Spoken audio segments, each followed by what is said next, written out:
అదేవిధంగా ఈరోజు డీజీపీ గారికి ఇంకొక రిప్రజెంటేషన్ కూడా మేము ఇచ్చినాం.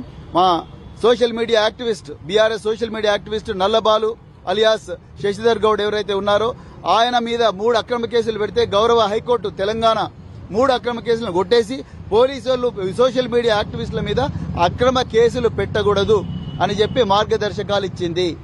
కానీ చూడండి రేవంత్ రెడ్డి నిర్వాహకం ఎట్లుందో, కోట్ల రూపాయలు ఖర్చు చేసి ఆ ప్రజాధనాన్ని తీసుకొని పోయి ఆ ప్రజాధనాన్ని సుప్రీంకోర్టులో టాప్ నాచ్ అడ్వకేట్లందరి ముందర పెట్టి మీరు ఏమైనా చేయండి ఈ నల్లబాల్ అనటాన్ని జైలుకు పోవాల్సిందే అని చెప్పి ఎస్ఎల్పీ ఒకటి సుప్రీంకోర్టులో ఫైల్ చేస్తే గౌరవ సుప్రీంకోర్టు ఆ ఎస్ఎల్పీని కొట్టేసి తెలంగాణ హైకోర్టు నల్లబాలుకి ఏదైతే ఊరటిచ్చిందో ఆ ఊరటనే కరెక్ట్ అని చెప్పింది.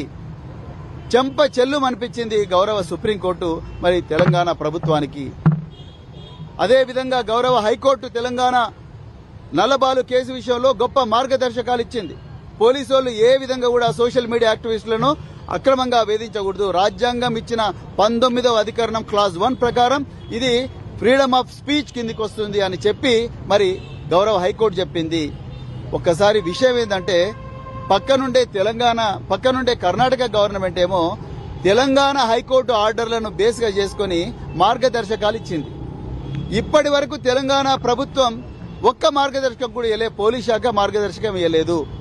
అదే విషయాన్ని మేము ఇవాళ గౌరవ డీజీపీ గారికి నివేదించినాం. అయ్యా మరి పక్కన మీ పార్టీ పాలిస్తున్న కాంగ్రెస్ పార్టీ పాలిస్తున్న కర్ణాటక రాష్ట్రంలోనేమో సోషల్ మీడియా యాక్టివిస్టుల మీద తెలంగాణ హైకోర్టు ఇచ్చిన మార్గదర్శకాలు పాటించండి చెప్తుంది.